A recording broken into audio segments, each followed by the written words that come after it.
বিগত সরকারের আমলে সবথেকে বেশি আলোচনার বিষয় ছিল বিদ্যুৎ ও জ্বালানি খাতের স্বেচ্ছাচারিতা। দরপত্র ছাড়া দেওয়া হয়েছে একের পর এক বিদ্যুৎ কেন্দ্র।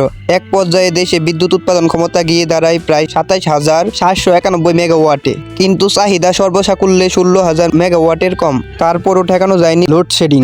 গত ৩ বছর ধরে গরম এলেই লোডশেডিং এর মাত্রা বাড়তে থাকে। এই বছর সেটা পৌঁছেছে চরমে। কোথাও কোথাও ৮ থেকে ১০ ঘন্টা লোডশেডিং হইতেছে। তাহলে এত সক্ষমতা, এত কেন্দ্র বসিয়ে বসিয়ে ভাড়া টেনে যাওয়া বিদ্যুৎ কেন্দ্রগুলো কোথায়? বিদ্যুৎই বা গেল কোথায়? এমন প্রশ্ন জনমনে।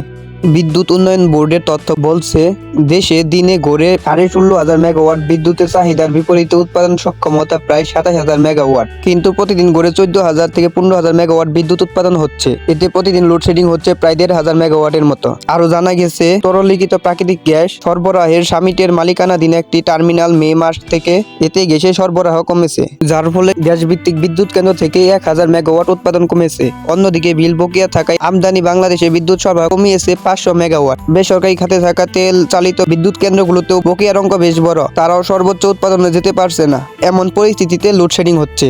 এর সঙ্গে যুক্ত হয়েছে দিনাজপুরের পার্বতীপুরের ৫২৫ মেগাওয়াট ক্ষমতা সম্পন্ন বড়পুকুরিয়া তাপ বিদ্যুৎ কেন্দ্রের উৎপাদন ব্যবস্থা বন্ধের দুঃসংবাদ। কয়লা ভিত্তিক বিদ্যুৎ কেন্দ্রটির ৩টি ইউনিটের উৎপাদনই বন্ধ রয়েছে।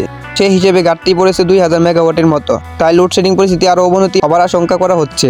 দেশে প্রতিদিন গ্যাসের চাহিদা ৩৮০ কোটি ঘনফুট। তবে চাহিদা মতো যোগান কখনোই ছিল না। ৩০০ কোটি ঘনফুট সরবরাহ করে পরিস্থিতি সামাল দেওয়ার চেষ্টা ছিল। সামিটের ভাসমান টার্মিনাল বন্ধ থাকায় সরবরাহ নেমেছে ২৬০ কোটি ঘনফুটে, আর বিদ্যুৎ খাতে সরবরাহ কমে দাঁড়িয়েছে ৮২ কোটি ঘনফুটে।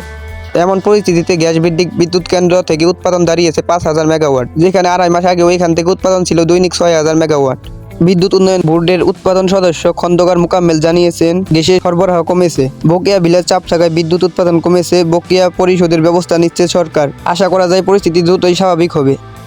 এদিকে জ্বালানি ও খনিজ সম্পদ উপদেষ্টা মোহাম্মদ ফাউজুল কবির খান জানিয়েছেন, গত সরকারের আমলে প্রয়োজনীয় অপ্রয়োজনীয় শত শত প্রজেক্ট হয়েছে, অনেক ব্যয়বহুল প্রজেক্ট হয়েছে, কিন্তু সেগুলো রিটার্নের পরিমাণ খুবই নগণ্য, যা ভ্যালু ফর মানি হয়নি। এই সকল কারণে বিদ্যুৎ ও জ্বালানি খাতে খরচ এবং দাম বেড়েছে।